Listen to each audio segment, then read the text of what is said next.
चलो करेंगे क्या स्टार्ट। कल हम लोगों ने बेसिकली किसके बारे में डिस्कस किया था। कल हम लोगों ने एक बेसिक आइडिया ले लिया था कि बॉस ये कंपनीज एक्ट है क्या, राइट। इसके अंदर कितने सेक्शंस है उसके बारे में भी डिस्कशन किया था, उसके फीचर्स के बारे में भी डिस्कस किया था, ठीक है। फीचर्स वगैरह के बारे में डिस्कस करने के बाद हम लोगों ने थोड़ा सा डिटेल ओरिएंटेड ये भी चीज़ देखी थी जहाँ पे इनकॉर्पोरेशन के एक एक करके सारे स्टेप्स हम लोगों ने समझे, ठीक है। आज का बेसिकली जो हमारा टारगेट है ना, वो हम लोग अलग अलग डिफरेंट क्लासिफिकेशन ऑफ कंपनीज के बारे में सारा रिवाइज कर लेंगे, राइट। जहाँ पे जितने भी सब क्लासिफिकेशन है, मेजॉरिटीली अगर मैंने आपके साथ पहले भी डिस्कस किया है कि कंपनी के सिर्फ 3 टाइप्स होते हैं, जहाँ पे हम लोगों ने ओपीसी के बारे में भी डिस्कस किया, पब्लिक के बारे में भी डिस्कस किया है एंड प्राइवेट के बारे में भी डिस्कस किया है। लेकिन उसके अंदर ना काफ़ी सारे सब क्लासिफिकेशन है, तो हर एक क्लासिफिकेशन को बेसिकली एक एक करके अपन क्या करेंगे, शॉर्ट में फटाफट से समझेंगे ताकि अपने को एग्जाम्स में उसके ऊपर लिखने को आ जाए चीज़ें, है ना। क्लासिफिकेशन की अगर मैं आपके साथ बात करता हूँ तो एग्जाम ओरिएंटेड यहाँ पे चीज़ें ये है, कुछ डेफिनेशंस है जो आपके एग्जाम पर्सपेक्टिव से इंपॉर्टेंट है, जैसे कि होल्डिंग सब्सिडियरी का एक रिलेशन है, स्मॉल कंपनी का एक बेसिकली सेक्शन है जो थोड़ा सा इंपॉर्टेंट है, डोरमेंट कंपनी का एक डेफिनेशन है जिसके अंदर क्राइटेरियाज बताए हुए हैं।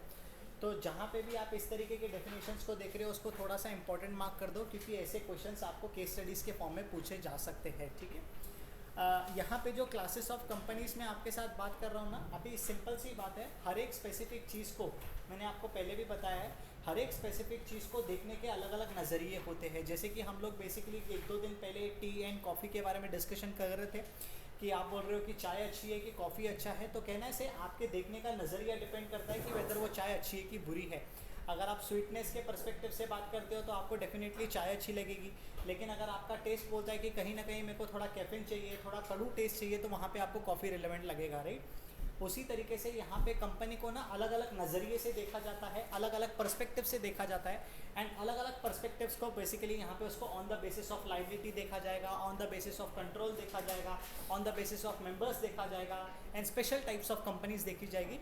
तो हर एक टाइप ऑफ कंपनी को बेसिकली हम लोग फटाफट शॉर्ट में समझ के उसको क्लियर आउट करते हैं, ठीक है। सबसे पहली चीज़ देखो, यहाँ पे ये लोग अपने को क्या बता रहे हैं। अगर हम लोग लाइबिलिटी के पर्सपेक्टिव से बात करते हैं तो there are only 3 types of company, जिसके बारे में हम लोगों ने जब कंपनी को इनकॉर्पोरेशन के बारे में डिस्कस किया था तब भी डिस्कस किया था, राइट। आपकी लाइबिलिटी के लिए क्या पॉसिबिलिटी है। पहला नंबर तो आपका ये होगा कि आपकी लाइबिलिटी लिमिटेड होगी, ठीक है, limited by way of shares होगा। आपको याद है एमओए के बारे में हम लोगों ने डिस्कस किया था, देयर आर मल्टीपल टेबल्स। अलग एक टेबल है जिसके अंदर हम लोगों ने देखा था कि एक शेड्यूल है जिसके अंदर अलग अलग आपको predefined MOA and AOA है, एंड हर एक टाइप ऑफ कंपनी के लिए एक सेपरेट एमओए और एओए है, right. This is what we have decided. So पहला टाइप देखो यहाँ पे अपने को क्या बता रहे हैं, कंपनी लिमिटेड बाय शेयर्स है। इस शेयर्स में लिमिटेड का कंपनी का बड़ा सिंपल सा फंडा है। मान के चलते हैं कंपनी का जो फेस वैल्यू है ना, उसका फेस वैल्यू बेसिकली यहाँ पे 10 रुपीज़ है। 10 रुपीज़ में से आप लोगों ने ऑलरेडी कंपनी को 7 रुपीज़ दे के रखा है, तो यहाँ पे आपकी लाइबिलिटी कितनी बचेगी, सिर्फ 3 रुपीज़ है। द मोमेंट आपने 3 रुपया दे दिया, आपका पूरा का पूरा रोल वहाँ पे खत्म हो जाएगा, पूरा का पूरा फंडा खत्म हो जाएगा। उसके बाद अगर कंपनी कंटिन्यूसली लॉसेस में चल रही है, क्या चल रही है, कंपनी जिंदा है मर रही है, अपना कोई लेना देना नहीं है। This is what they are trying to say कि कंपनी लिमिटेड बाय शेयर्स, ठीक है। जहाँ पे आपकी यानी शेयर होल्डर्स की जो लिमिट है वो शेयर्स के अनपेड वैल्यू तक है। अनपेड वैल्यू जैसे ही पे हो चुका है उसके बाद बेसिकली आपकी पूरी तरीके से लाइबिलिटी समाप्त हो जाती है, पूरी तरीके से आपकी लाइबिलिटी खत्म हो जाती है, राइट। सो यहाँ पे कंपनी लिमिटेड बाय शेयर्स में आपकी लाइबिलिटी सिर्फ कितनी है, उतनी है जितना पैसा अभी तक आपने कंपनी को नहीं दिया हुआ है, जो कि इस केस में अगर मैं आपके साथ बात कर रहा हूँ तो 3 रुपये तक की बेसिकली बात आती है। सेकेंड टाइप की अगर मैं आपके साथ यहाँ पे बात कर रहा हूँ तो ये लोग बोल रहे हैं company limited by guarantee. Guarantee का मतलब यहाँ पे क्या होता है कि बॉस हम लोग कंपनी को through out the session run करेंगे, जहाँ कहीं पे भी कंपनी बेसिकली लिक्विडेशन की तरफ चली जाती है, वाइंडिंग अप की तरफ चली जाती है, हमारे पास पैसे नहीं है, तो उस केस में जितना भी अमाउंट आपने गारंटी दिया था उतना पैसा आप बिजनेस के अंदर लेके आओगे।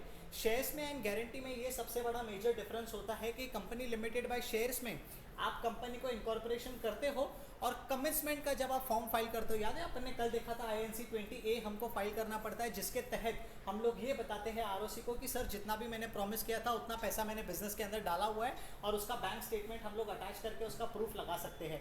लेकिन अगर मैं कंपनी लिमिटेड बाय गारंटी की यहाँ पे बात करता हूँ तो यहाँ पे मेंबर्स की पर्सनली शेयर्स के फॉर्म में कोई गारंटी नहीं है। ये लोग सीधे सीधे अपना इतना बात कर रहे हैं कि जब कभी कंपनी लॉसेस में होंगी, राइट, तो हम लोग कंट्रीब्यूट करेंगे। कितना कंट्रीब्यूट करेंगे उसका आप सम स्पेसिफाई करके रखते हो। जैसे कि फॉर एग्जांपल मैं बोलता हूँ कि जब कभी कंपनी वाइंडिंग अप में जाएगी, लिक्विडेशन में जाएगी, मैं मेरे हिस्से का 50 लाख रुपए देने के लिए तैयार हूँ। ये मैं कब डिसाइड करूंगा? कंपनी के इनकॉर्पोरेट होने से पहले डिसाइड करूंगा। तो मेरा 50 लाख रुपए का जो कंट्रीब्यूशन है ये कंपनी में कब जाएगा? सिर्फ और सिर्फ तब जाएगा जब कंपनी उस परिस्थिति में जहाँ पे कंपनी का हम लोग एक एक करके सारे असेट्स बेच रहे हैं और लाइबिलिटीज को पे कर रहे हैं, यानी डिसोल्यूशन की बात करो, लिक्विडेशन की बात करो, वाइंडिंग अप की बात करो, सारी चीज़ें की यहीं पे बात कवर अप हो जाती है।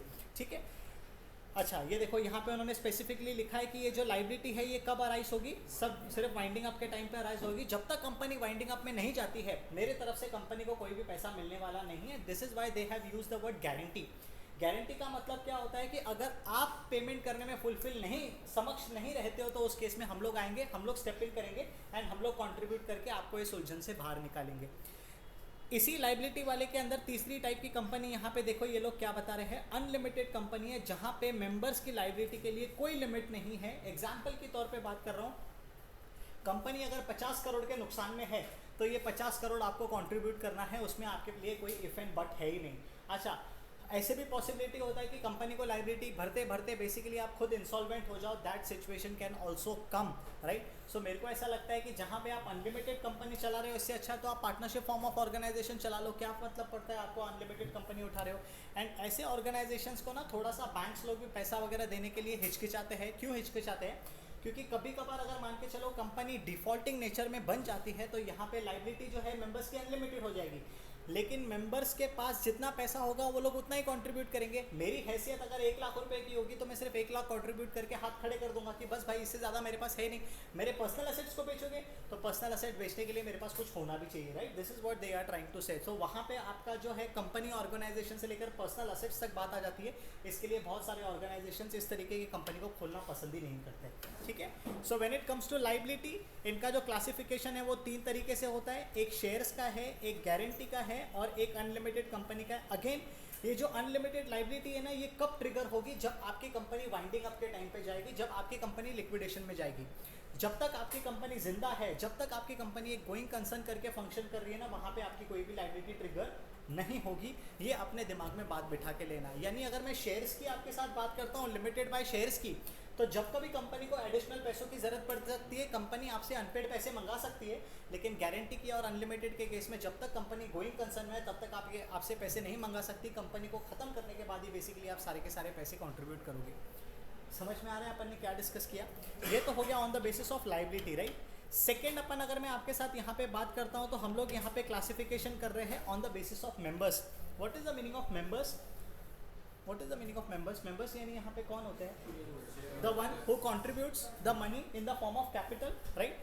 अब सिंपल सी बात करता हूँ, यहाँ पे 3 अलग अलग टाइप्स के कंपनीज का रेफरेंस इन्होंने दिया है और यही 3 मेन मेजर कैटेगरी है। यही 3 basically 3 main types of company है।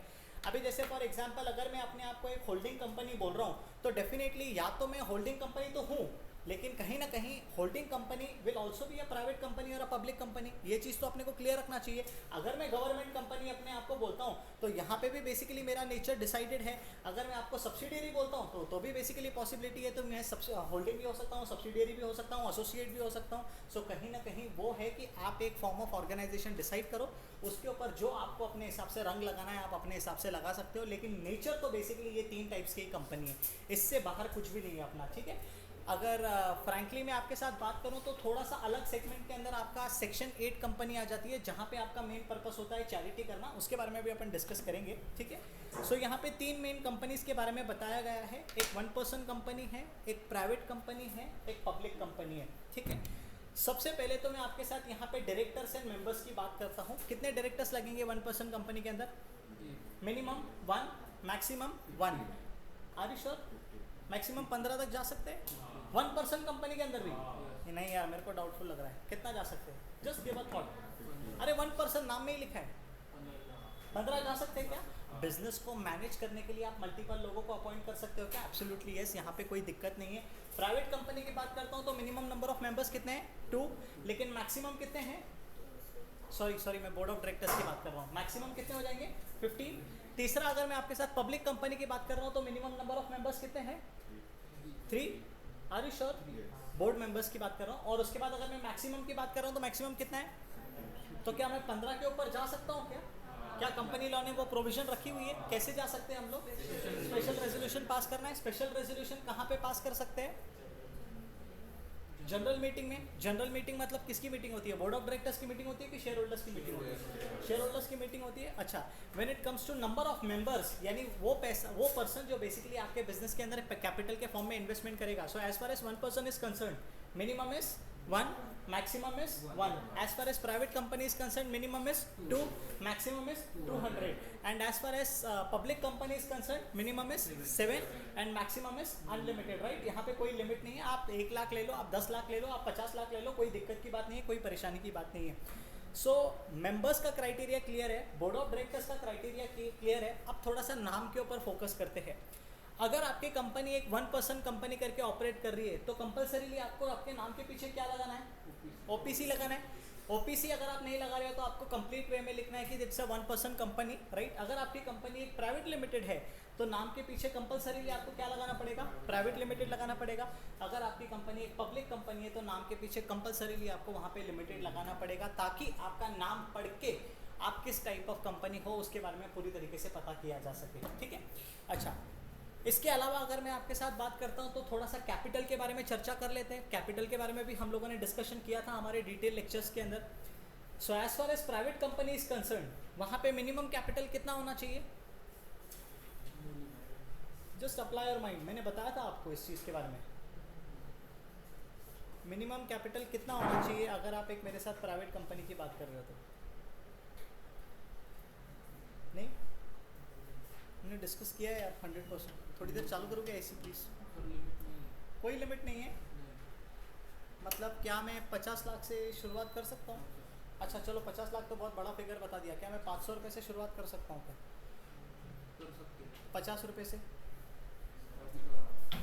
गिव अ थॉट, कर सकते कि नहीं कर सकते? हो सकता है। आप मेरे को एक सिंपल सी बात बताओ, जब मैं आपके साथ private company and public company की यहाँ पे बात कर रहा हूँ ना, हम लोगों ने लिमिट्स पढ़ी थी, लेकिन हमारे कंपनीज एक्ट के अंदर अमेंडमेंट आए हैं।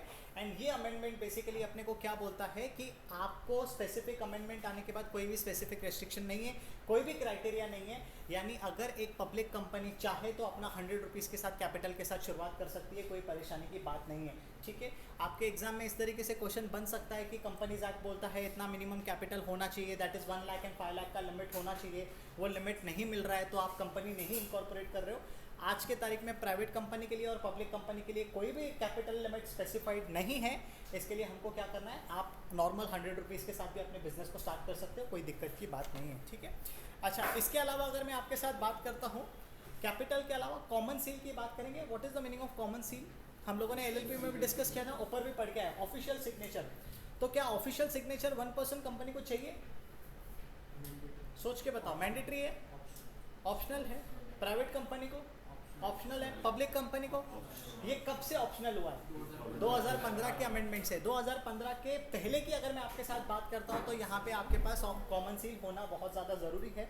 सर आप मेरे को 2015 के पहले वाली बातें क्यों बता रहे हो? समझना, अगर कोई संकी दिमाग से पेपर सेट करता है तो डेफिनेटली वो लोग आपको इस तरीके से सिनेरियो बताएंगे कि एक कंपनी थी जिसने 2013 में अपने आप को इस्टेब्लिश किया था। 2013 में अपने आप को इस्टेब्लिश करने के बाद उन्होंने कॉमन सील नहीं लगाया था। एज अ एडवाइज़र आप मेरे को बताओ कि 2014 में वेदर उस कंपनी के लिए कोई पेनल्टी रहनी चाहिए कि नहीं रहनी चाहिए, ठीक है? क्योंकि जो भी आपको लॉ बोलता है आपको वो फॉलो करना है। अगर आप उसको फॉलो नहीं करेंगे तो अननेसेसरी आप अपने ऊपर एक पेनल्टी वाला सेक्शन को ट्रिगर कर दोगे, ठीक है?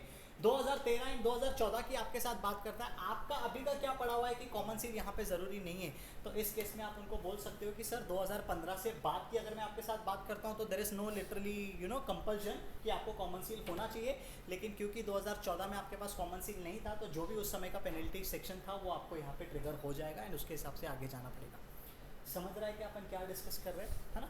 अच्छा, इसके अलावा ना एक करके थोड़ा सा इसके समझ के देखते हैं अपन, राइट? सिंगल 1 पर्सन कंपनी की बात करता हूँ तो सिंगल मेंबर होता है और एक नॉमिनी होना चाहिए। बाय द वे ये नॉमिनी कौन होगा? नेशनल पर्सन होगा कंपलसरीली। इसके अलावा और क्या क्राइटेरिया है कि 18 साल के ऊपर का बंदा होना चाहिए। He should be eligible to enter into a contract because if one person company का nominee is giving the consent कि भाई अगर तू मर गया ना तो तेरे बिहाफ पे मैं कंपनी संभाल लूंगा, तेरे को चिंता नहीं करना है, तो कंसेंट देने के लिए आप अपने आप को बाइंड कर रहे हो. So when you are able to bind, you are able to bind only when you are eligible to enter into a contract. ठीक है. सो आपके कंपनीज एक्ट में कहीं पे भी ये चीज़ नहीं लिखी हुई कि आप 18 साल के ऊपर होना चाहिए फॉर अ नॉमिनी, लेकिन यहाँ पे क्योंकि आप कॉन्ट्रैक्ट के अंदर बाइंड कर रहे हो तो it is implied, it is deemed कि आपके अंदर वो सारी essential elements of valid contract करने के लिए क्षमता होनी चाहिए. Right. You should be N eligible person. Second, देखो यहाँ पे ये लोग क्या बताने की कोशिश कर रहे हैं, natural Indian citizen. What is the meaning of natural? यानी ये लोग स्पेसिफिकली आर्टिफिशियल पर्सन को प्रोहिबिट कर रहे हैं. कौन आर्टिफिशियल पर्सन है? LLP prohibited. Yes. Company form of organisation prohibited. मतलब अगर आज के तारीख में मैं एक 1 पर्सन कंपनी ओपन कर रहा हूँ एंड मेरा नॉमिनी मैं किसी ऐसे व्यक्ति को रखता हूँ जो कि बेसिकली LLP है या कंपनी फॉर्म ऑफ ऑर्गेनाइजेशन है, तो ये चीज़ आप नहीं कर सकते हो क्योंकि क्लियर कट अपने को सेक्शन के अंदर उसके लिए रिस्ट्रिक्शन बताया, प्रोहिबिशन बताया. Can not be a section 8 company और NBFC. Why any idea? Section 8 company करके आप क्यों नहीं बना सकते हो 1 पर्सन कंपनी को? चैरिटेबल ऑर्गेनाइजेशन है तो अच्छी बात है. ज़रूरी थोड़ी है मैं आपके साथ ग्रुप के साथ जुड़ के ही चैरिटी कर सकता हूँ, मैं अकेला भी तो चैरिटी कर सकता हूँ. What's wrong in it? अगर मैं अकेला चैरिटी करना चाहता हूँ तो मेरे को क्यों रेस्ट्रिक्शन लगा के रखा है भाई? ज़रूरी है मैं ग्रुप में चैरिटी करूँ? मेरे को नहीं करना है ग्रुप में चैरिटी. आप सबका पर्पस अलग है, मेरा पर्पस अलग है. आप सब लोग बोलते हो कि हमको हॉस्पिटल्स पे पैसा खर्चा करना चाहिए, मैं बोलता हूँ एजुकेशन के ऊपर पैसा खर्चा करना चाहिए. There is a difference of opinion. I don't want to come together in a group and contribute. क्या करेंगे उस सिचुएशन के अंदर? क्यों इसको मना किया हुआ है? Just apply your mind. 1 person company, why it is prohibited कि आप सेक्शन 8 कंपनी नहीं बना सकते हो? आप बनाओ ना. लेकिन अगर आप प्राइवेट कंपनी हो तो पब्लिक कंपनी हो तो ही आप बना सकते हो. 1 पर्सन कंपनी करके आप नहीं बना सकते हो.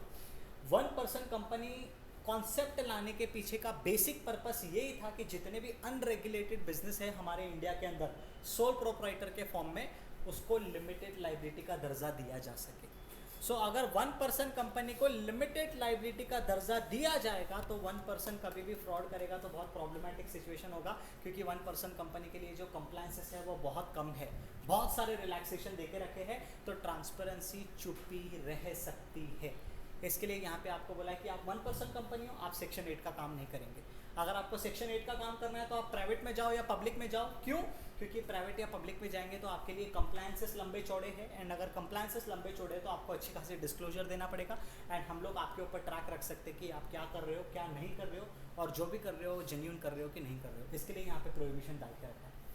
समझ में आ रहा है कि अपन क्या डिस्कस कर रहे हैं? ठीक है. No person shall be eligible to incorporate right more than 1 OPC. इसका मतलब मैं 2 OPC नहीं इनकॉर्पोरेट कर सकता हूँ. सर ये पॉसिबिलिटी है क्या? ये पॉसिबिलिटी है. समझना मेरी बात ध्यान से.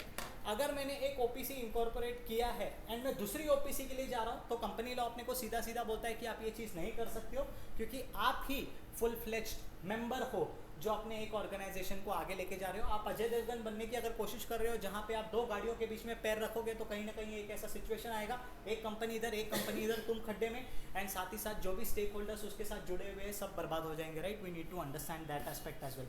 सर मैं मेंबर नहीं हूँ लेकिन मैं नॉमिनी हूँ, तो क्या नॉमिनी होने के नाते मैं किसी कंपनी में काम कर सकता हूँ क्या एज अ 1 पर्सन कंपनी? उसके लिए भी रिस्ट्रिक्शन लगाई हुई है. ठीक है. यहाँ पे लोग क्या सोचते हैं कि जब तक नॉमिनी हो तब तक मैं उसको चला लेता हूँ. आप मेरे को सिंपल सी बात बताओ, जब तक नॉमिनी हो तब तक उसको चलाओगे. व्हाट इफ अगर आप वहाँ पे बनते हो मेंबर एंड यहाँ पे इस बंदे की डेथ हो जाता है, हो तो वही बात गई ना कि आप 2 एंटिटीज़ के संभालने की कोशिश कर रहे हो, कंट्रोल करने की कोशिश कर रहे हो. ये नहीं कर सकते हो आप. ठीक है.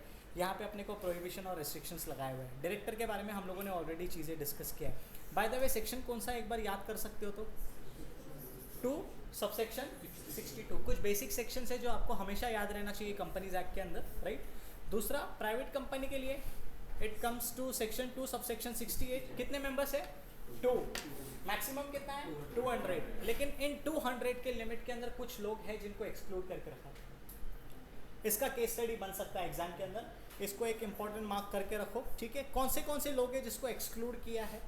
इसको बिना देखे आप थोड़ा सा अपना दिमाग लगाओ. एक एम्प्लॉइज, आज के तारीख में जो मेरे एम्प्लॉय है और इन्वेस्टर्स है उसको एक्सक्लूड किया है. Okay. Number 2 sorry joint owners को एक्सक्लूड किया है कि जॉइंट ओनर्स को एक कंसीडर किया जाएगा. ठीक है. तो जॉइंट ओनर्स की एक बात आ गई. एम्प्लॉयज़ की एक बात आ गई, और किसको हम लोग एक्सक्लूड कर रहे हैं? Ex employees. ये क्यों एम्प्लॉयज़ को एक्सक्लूड कर रहे हैं? Just apply your mind, why employees are being excluded from the definition of members और from the limit of this 200? Just apply your mind. क्योंकि आप अपने आप को ना सिर्फ लॉ को लॉ पर्सपेक्टिव से मत सोचो, उसको बिजनेस के पर्सपेक्टिव से भी सोच के देखो, क्यों इनको एक्सक्लूड किया है। अगेन, रेबेल फूड्स की अगर मैं आपके साथ बात करता हूँ, जिसके बारे में मैं हमेशा बात करते आया हूँ, कंपनी आज के तारीख में करोड्स में खेल रही है, करोड्स में उनके अंदर पैसा लगा हुआ है, राइट। कंपनी के एन नंबर ऑफ ब्रांचेस है, इंडिया में भी है, इंडिया के बाहर भी है, इंडिया के अंदर रिस्पेक्टिव स्टेट्स के अंदर भी है, हर एक स्टेट के अंदर, कुछ सिटीज़ के अंदर भी है। ये लोग टॉप एम्प्लॉयज़ को क्या करते हैं? रिटेन करने की कोशिश करते हैं और उनको ईसॉप देते हैं। You know what is the meaning of ESOP? सुना है आप लोगों ने? Employ stock option plan. 12th standard के अंदर एसपी के अंदर ये कॉन्सेप्ट है, जिनका भी एसपी है शायद उसको थोड़ा बहुत याद रहेगा। ये लोग क्या करते हैं ना, ईसॉप के फॉर्म में अपने एम्प्लॉयज़ को शेयर्स देते हैं। क्यों देते हैं? ताकि उनको बोलते हैं कि सर आपको तो हम जो सैलरी देते हैं वो तो देते रहेंगे, लेकिन कहीं ना कहीं अगर मान के चलो आपके पास हमारे कंपनी का ओनरशिप रहेगा ना, तो आप बड़े खुशी से क्या करोगे? पूरी मेहनत से काम करोगे, क्योंकि जितना अच्छे से आप काम करोगे उतना अच्छा प्रॉफिट होगा, जितना अच्छा प्रॉफिट होगा उसी प्रॉफिट का एक हिस्सा डिविडेंड के फॉर्म में आपको मिलेगा। This is what they are trying to say. ठीक है, सो यहाँ पे ईसॉप मिलने का भी थोड़ा सा पॉसिबिलिटी अपने को बताया जा रहा है। डन? समझ रहा है कि अपन क्या डिस्कस कर रहे हैं? इसके लिए इन्होंने एम्प्लॉयज़ को एक्सक्लूड किया है, present employees and x employees दोनों को एक्सक्लूड किया हुआ है डेफिनेशन के अंदर से। इसके अलावा अगर जॉइंट ओनर्स है तो those joint owners will be considered as one single owner. ठीक है, मिनिमम कैपिटल की रिक्वायरमेंट 2015 से पहले थी, उसके बाद ये चीज़ें हट गई है। इसके अलावा restrict the right to transfer. Why there is a restriction on transfer? What is the meaning of transfer? Sale कर देना। किसको सेल कर रहे हैं? शेयर्स को सेल कर रहे हैं। शेयर्स को सेल करने में क्या दिक्कत है? What is the problem in selling the shares? There is nothing wrong यार। अबे and me together we have invested 50% उसने इन्वेस्ट किया, 50% मैंने इन्वेस्ट किया, हम दोनों ने मिलकर एक कार परचेस किया है। हमारा इंटेंशन था कि जब तू अपने दोस्तों के साथ जाना चाहे बड़ी खुशी के साथ जा सकता है, जब मेरे को अपने दोस्तों के साथ जाना है मैं बड़ी खुशी के साथ जाऊंगा। हाँ, लेकिन हम लोग थोड़ा सा प्री प्लान करेंगे ताकि ऐसे ना हो कि किसी सेम दिन पे तेरे को भी जाना है और मेरे को भी जाना है। What's wrong in it? अगर मैं उसको बोल रहा हूँ कि अभय मैं जा रहा हूँ बाहर, मेरी जगह पे तो किसी और को अपने साथ इन्वॉल्व कर दे, या तो अभय मेरे को बोल रहा है मैं जा रहा हूँ बाहर, आप देख लो किसके साथ आपको क्या करना है। What's problem? प्राइवेट कंपनी का मेन मोटिव ही प्राइवेट ही होता है। एग्जैक्टली, क्लोजली हेल्ड बोलते हैं उस कंपनी को। ठीक है, हस्बैंड एंड वाइफ आपस में मिलके कंपनी ओपन कर रहे हैं, एक फैमिली मिलके आपस में कंपनी ओपन कर रहे हैं, ब्रदर सिस्टर्स मिलके आपस में कंपनी ओपन कर रहे हैं। तो आप मेरे को बताओ मेरे कार में कौन बैठेगा? ये मैं ही डिसाइड करूंगा। कोई ऐरा गहरा आदमी आके नहीं डिसाइड कर सकता है, ना ही कोई भलता ही आदमी मेरा कार का दरवाज़ा खोल के अंदर बैठ सकता है। हाँ, अगर आप बस की मेरे साथ बात करते हो ना, जो भी आके बैठे, नन ऑफ माई कंसर्न, ना बस मेरी है ना मेरे पिताजी की है, कोई भी आता है आने दो, कोई भी जाता है जाने दो। ये सेम चीज़ ट्रेन के साथ भी है, ये सेम चीज़ मेट्रोज़ के साथ भी है। इसका मतलब पब्लिक कंपनी अगर आप हो ना, तो आप में कितने भी नंबर ऑफ मेंबर्स आने दो, आप में कितने भी नंबर ऑफ मेंबर्स जाने दो, आपके पहचान के हो ना हो, यानी यहाँ पे आपके शेयर्स फ्रीली ट्रांसफरेबल है। freely coming, freely going, that is only in case of public company, but when it comes to private company यहाँ पे restriction है, क्योंकि मेरा जो मोटिव था वो आपके साथ था, पता नहीं दूसरे के साथ मेरा वो लिंक बैठेगा नहीं बैठेगा, वो वाइब्स आएंगी नहीं आएगी, सो पर्पस यहाँ पे completely डिफीट होगा। समझ रहा है कि अपन क्या डिस्कस कर रहे हैं? ठीक है, डायरेक्टर्स के बारे में अपन ने ऑलरेडी चर्चा करके रखा है। यहाँ पे सिर्फ एक ध्यान में रखो कि यहाँ पे शेयर्स फ्रीली ट्रांसफरेबल है पब्लिक कंपनी के केस में, एंड प्राइवेट में रेस्ट्रिक्शन है। एक और चीज़ यहाँ पे लिखा है, प्रोहिबिशन ऑन इन्विटेशन। प्रोहिबिशन का मतलब क्या है? आप कर सकते हो कि नहीं कर सकते हो? Is there a difference between restriction and prohibition? Yes, क्या डिफरेंस है? रेस्ट्रिक्शन में आपको थोड़ा सा छूट दे के रखा है, लेकिन प्रोहिबिशन में कदाचित आप नहीं कर सकते हो, ना किसी के अप्रूवल के साथ कर सकते हो, ना कुछ होने पे कर सकते हो। आपको याद है, मैं इसके ऊपर अपन ने काफ़ी सारा डिस्कस भी किया है। What is the meaning of invitation?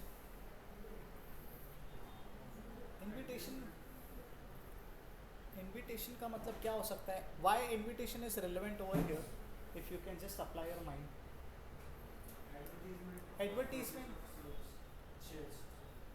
Advertisement for purchase of shares, okay ठीक है।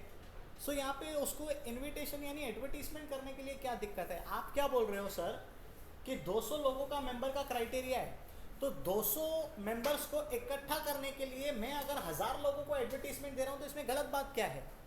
रखूंगा तो मैं 200 को ही ना. What is the purpose of giving invitation to more than 200? What's wrong in it? हाँ, security perspective. What is the problem madam? क्या कर लेंगे? मान के चलो अगर सारे आ भी गए 1000 लोग, मैंने शुरुआत के 200 लोगों को अंदर ले लिया, बाकी लोगों को बोला sorry we are done, we are full. क्या सिक्योरिटी होगा? क्या ब्रीच होगा? पब्लिक का मतलब यहाँ पे क्या होता है ना, अगर आप थोड़ा सा सिक्योरिटीज़ के बारे में पढ़ेंगे, पब्लिक मीन्स यहाँ पे मोर देन 200. सो यहाँ पे इनविटेशन टू पब्लिक को प्रोहिबिट किया हुआ है. प्राइवेट लोगों को आप बड़ी खुशी से इनवाइट कर सकते हो. एंड पब्लिक का यहाँ पे मतलब होता है 200 से ज़्यादा लोगों को. मतलब आप 200 से ज़्यादा लोगों को इनविटेशन भी नहीं दे सकते हो. क्यों नहीं दे सकते? इसके पीछे का बेसिक लॉजिक ये है कि अगर आप 200 से ज़्यादा लोगों को इनविटेशन दे रहे हो, मतलब आपके अंदर कहीं ना कहीं ये सोच है कि मैं सबको अपने अंदर ले लूँ, चाहे वो एम्प्लॉयज़ बना के, चाहे एक्स एम्प्लॉयज़ बना के, चाहे जॉइंट ओनर्स बना के. ये आपके सेक्शन का पर्पस यहाँ पे डिफीट करता है.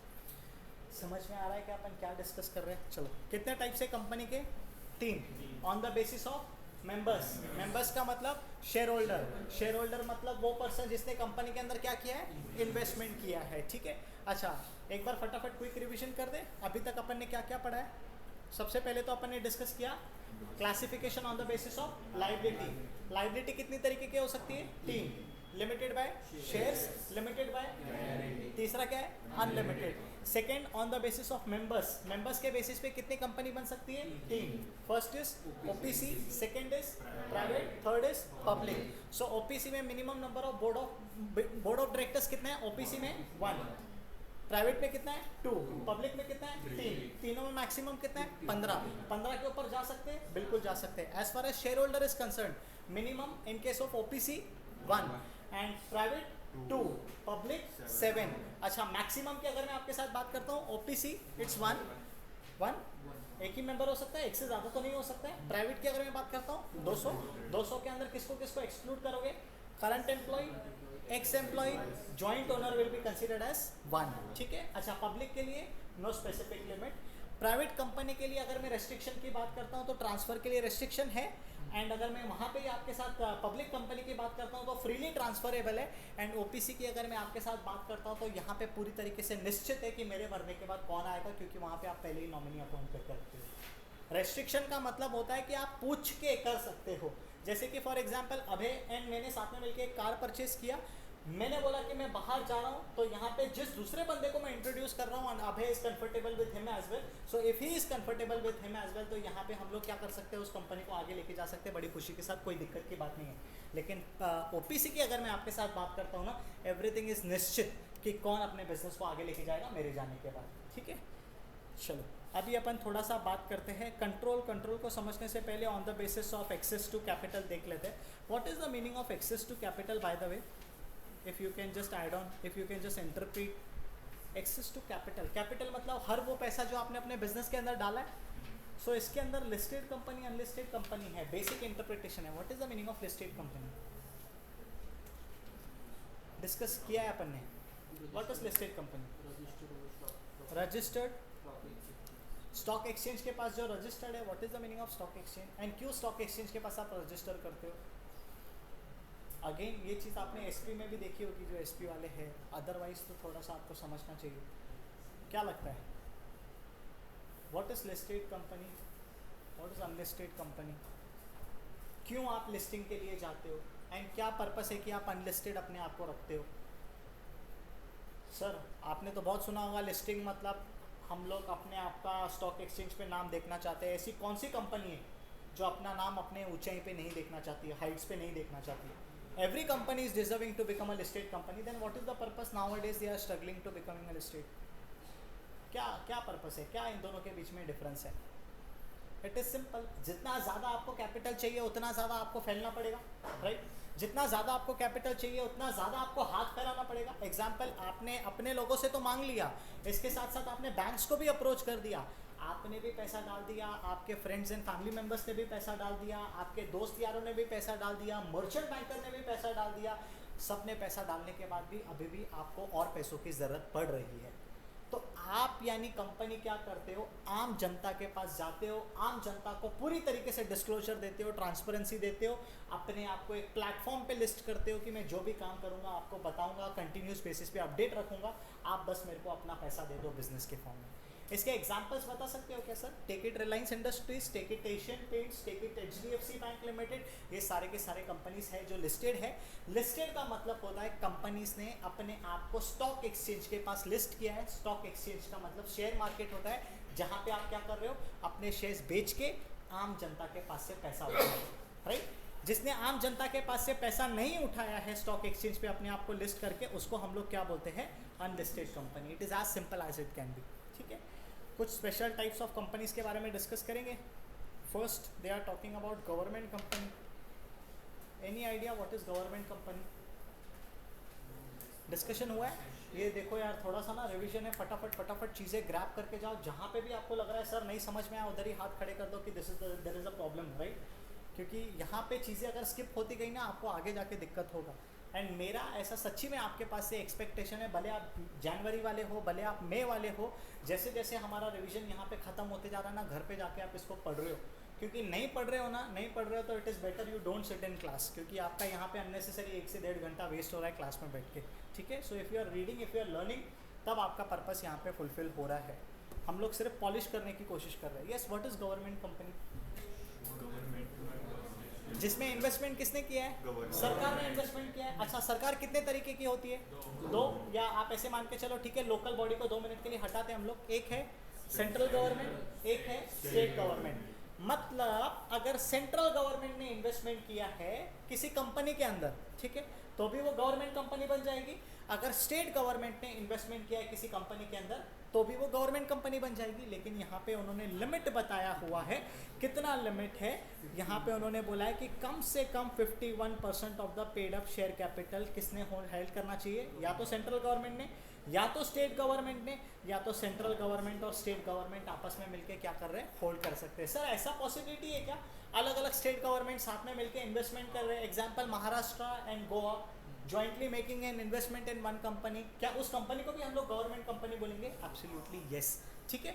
एक चीज़ सिर्फ यहाँ पे आपको सोच लेना चाहिए, समझ लेना चाहिए कि अगर आप सब्सिडियरी कंपनी की भी बात कर रहे हो ना, सब्सिडियरी कंपनी यानी गवर्नमेंट कंपनी की कुछ अगर सब्सिडियरी कंपनी होगी तो उसको भी गवर्नमेंट कंपनी का यहाँ पे टैग लगेगा। एग्जाम्पल के तौर पे मैं आपके साथ बात करता हूँ, थोड़ा समझ लेना इसको अच्छे से। मान के चलते हैं यहाँ पे सेंट्रल गवर्नमेंट है।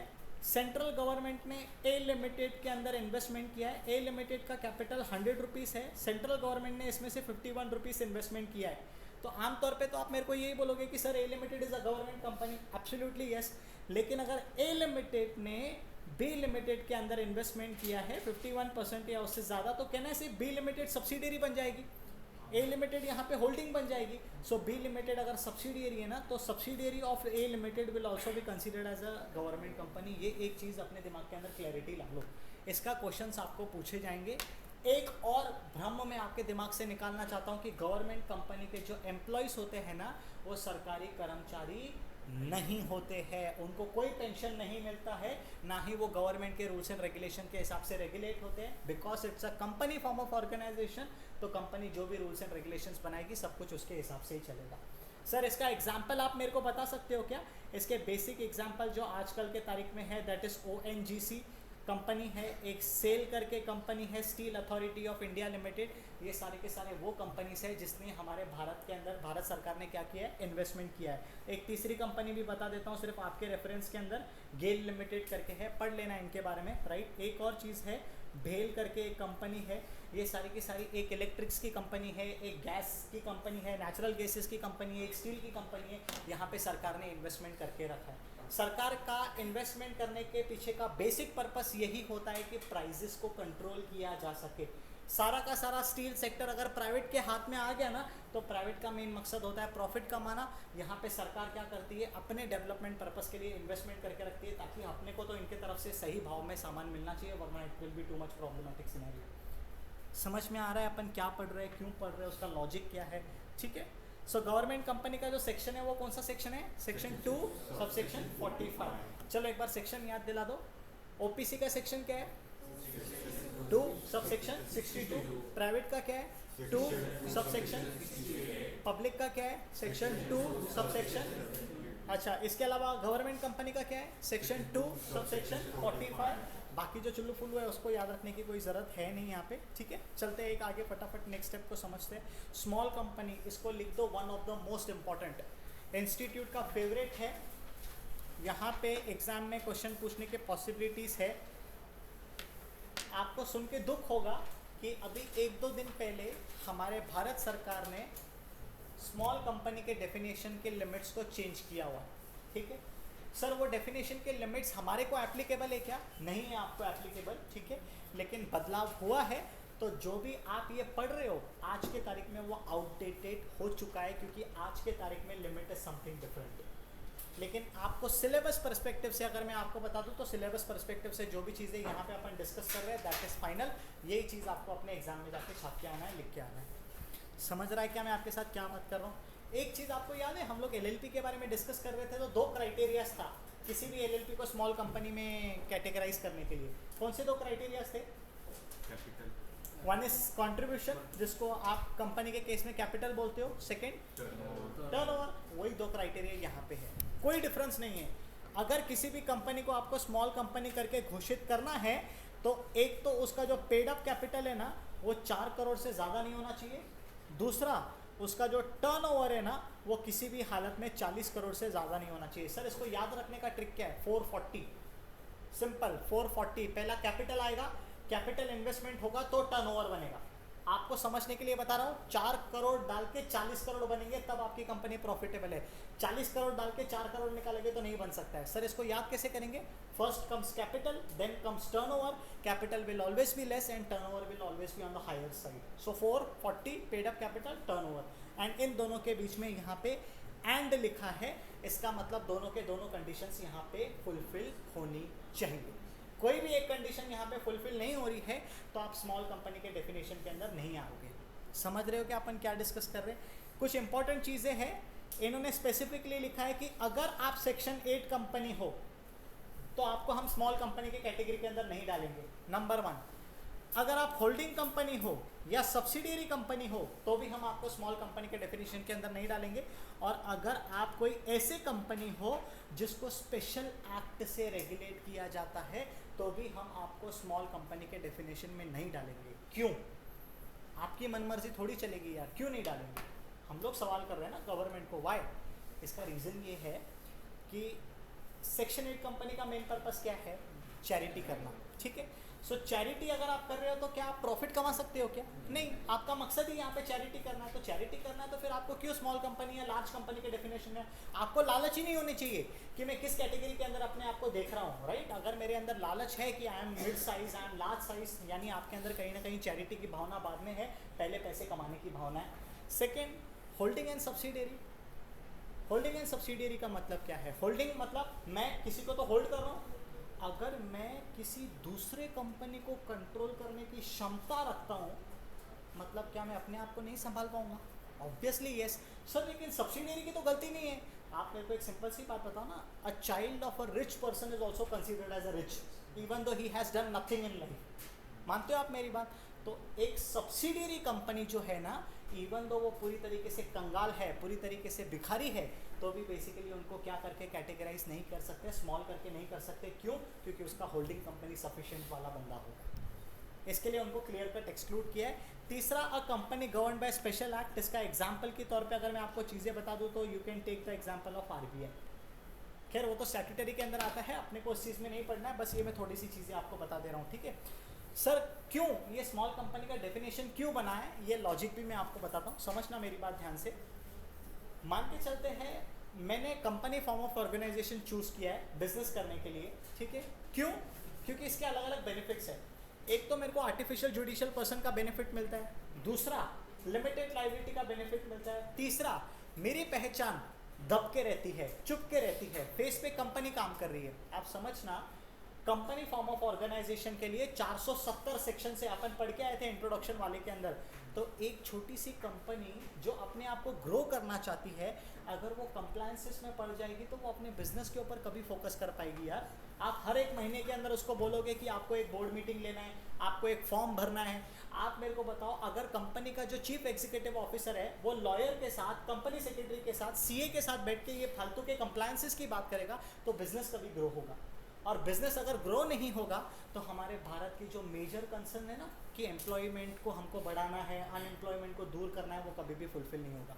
आप उसको बढ़ने ही नहीं दे रहे हो ना, क्योंकि जब कंपनी छोटी होती है ना तब वो अपने हिसाब से पूरी तरीके से अपने आप को स्ट्रेच कर सकती है। दिस इज द रीज़न आपको 10th तक सारे सब्जेक्ट्स सिखाए जाते हैं, साइंस भी सिखाया जाता है, मैथ्स भी सिखाया जाता है, एंड सारे कॉमर्स के सब्जेक्ट भी सिखाए जाते हैं। क्यों? ताकि आप अपना स्पेशलाइजेशन चूज़ करो। एक बार आपने अपना आर्ट्स, कॉमर्स या साइंस चूज़ किया, फिर आप उसी डायरेक्शन में आगे बढ़ेंगे। Same thing they are trying to do कि आप स्मॉल कंपनी हो, आप फैलो अपने हिसाब से, जिधर भी आप फैलोगे हम उसके हिसाब से आपको रेस्ट्रिक्शन लगा देंगे, फिर आपको जो भी कंप्लायंसेस आप बाद में करते रहना। पहला प्रायोरिटी है आपका बिजनेस स्टेबल रहना चाहिए। बिजनेस स्टेबल नहीं रहेगा तो बेसिकली बात नहीं बनेगी। इसके लिए उन्होंने स्मॉल कंपनी का डेफिनेशन लाया है, जो कि इसके कॉन्सिक्वेंसेस क्या है? वेरी लेस कंप्लायंसेस, बहुत कंप्लायंसेस में छुटकारा है, बहुत कंप्लायंसेस में रिलैक्सेशन है, फाइन्स कम है, पेनल्टी कम है। क्यों? फैलो अपने हिसाब से।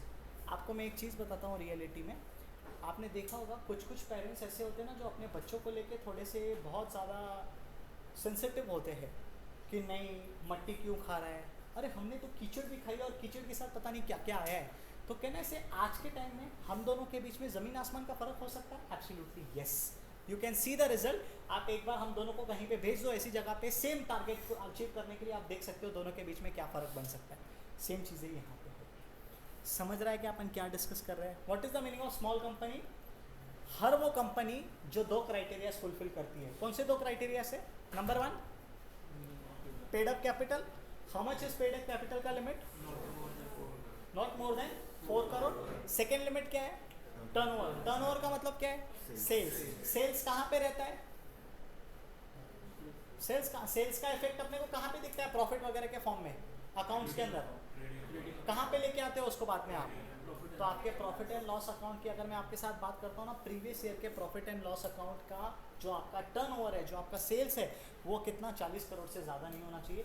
वो 40 करोड़ से ज़्यादा है मतलब अब आप अच्छे खासे लेवल पे पहुँच चुके हो, अब हम आपको कंप्लायंसेस लगाने के लिए तैयार हैं। समझ रहे हो कि अपन क्या डिस्कस कर रहे हैं? दोनों क्राइटेरिया फुलफिल होना चाहिए।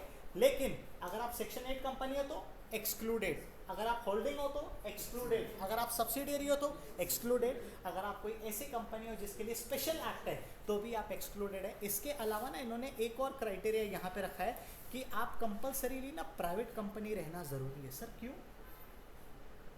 पब्लिक कंपनी के अंदर इन्वेस्टमेंट करने वाले कितने लोग आ सकते हैं? अनगिनत, अनलिमिटेड। तो आपको पैसे की ज़रूरत पड़ेगी तो अनलिमिटेड लोग आ सकते हैं कि आपको कंट्रीब्यूट करने के लिए। लेकिन प्राइवेट कंपनी के लिए 200 का लिमिट लगाया हुआ ना, इसके लिए उन्होंने बोला है कि अगर आप पब्लिक कंपनी भी बन के आते हो ना तो भी हम आपको स्मॉल कंपनी के डेफिनेशन के अंदर काउंट नहीं करेंगे। One of the most important definition, इसका केस स्टडी भी बन सकता है और मैं चाहता हूँ जेन्युइनली बन के आए। अगर आपके ये क्राइटेरिया से याद है ना, फिर कोई भी परेशानी आपको नहीं आएगी। ठीक है, चलो बस एक दो चीज़ें और डिस्कस करके मैं फ्री करता हूँ आपके साथ। Foreign company, what is the meaning of foreign company? LLP के तरफ देखो। एलएलपी के अंदर अपन ने देखा था what is foreign LLP? Incorporated outside India doing business in India. अच्छा, इंडिया में बिजनेस कैसे कर सकते हैं? फिजिकली भी करोगे तो भी चलेगा, वर्चुअली करोगे तो भी चलेगा। सेम डेफिनेशन है कि अगर आप कंपनी फॉर्म ऑफ ऑर्गेनाइजेशन हो और आपने अपने आप को रजिस्टर विदेश में किया है, लेकिन आप बिजनेस इंडिया के अंदर कर रहे हो, चाहे फिजिकली कर रहे हो चाहे इलेक्ट्रॉनिकली कर रहे हो, आपको फॉरेन कंपनी के डेफिनेशन के अंदर डाला जाएगा। सर क्यों? कंप्लायंसेस। सर उससे क्या होगा? कंप्लायंसेस करोगे तो हमको पता चलेगा ना तुम भारत में रह के क्या कर रहे हो। आप प्रॉपर बेसिस पे रिपोर्ट सबमिट करोगे, डायरेक्टर्स क्या काम कर रहे हैं, कितना इनकम कमा रहे हो, टैक्स भी तो लगाना है आपको। ऐसे क्या कर रहे हो यार? हम आपको थोड़ी छोड़ेंगे भारत में रह के अगर आप बिजनेस कर रहे हो तो। Done. Any doubt, any query till here? एक बार फटाफट रिवाइज करा दो। कितने टाइप्स हम लोगों ने देखे थे आज? First, on the basis of कितनी चीज़ें? 3। First limited by share, second is, third is, ठीक है, on the basis of members कितनी कंपनी है? First is 1 person, second is private, third is public. इसके बाद नेक्स्ट हम लोगों ने किसके बारे में डिस्कस किया था? On the basis of access to capital. आपको पैसे कहाँ कहाँ से मिलते हैं, सोर्सेस कहाँ कहाँ से मिलती है, कितने कैटेगरी है? दो, one is listed, one is unlisted. Listed मतलब जो स्टॉक एक्सचेंज के ऊपर लिस्टेड है, जो आम जनता के पास से पैसे मांग सकती है। अनलिस्टेड यानी आपको क्लोज ग्रुप ऑफ सर्कल में से ही पैसा मांगना पड़ेगा, आम जनता के पास आप नहीं जा सकते हो, ठीक है। अदर स्पेशल टाइप्स के अंदर दो इंपॉर्टेंट कंपनी पड़ी। फर्स्ट इज गवर्नमेंट कंपनी, कौन सा सेक्शन है? 2 सबसेक्शन 45। दूसरा जो स्मॉल कंपनी का डेफिनेशन है उसका सेक्शन क्या है? 2 सबसेक्शन 85। एक बार स्मॉल कंपनी बता दोगे क्या? अगर मैं प्राइवेट कंपनी हूँ तो क्या मैं स्मॉल कंपनी हूँ? बन सकता हूँ, प्रोवाइडेड आप दो क्राइटेरिया को फुलफिल कर रहे हो। कौन से दो क्राइटेरिया है? Capital and turnover. कैपिटल का limit not more than 4 crore, turnover का limit not more than 40 crore. दोनों में से कुछ भी अगर एक्सेस हो रहा है तो आप स्मॉल कंपनी नहीं हो। अच्छा, होल्डिंग कंपनी स्मॉल कंपनी है? नहीं। सब्सिडियरी कंपनी स्मॉल कंपनी है? नहीं। गवर्नमेंट कंपनी स्मॉल कंपनी है? क्यों? गवर्नमेंट कंपनी स्मॉल कंपनी क्यों नहीं है? गवर्नमेंट कंपनी को तो एक्सक्लूजन में डाला ही नहीं है। प्राइवेट कंपनी के अंदर नहीं इन्वेस्टमेंट कर सकती है सरकार।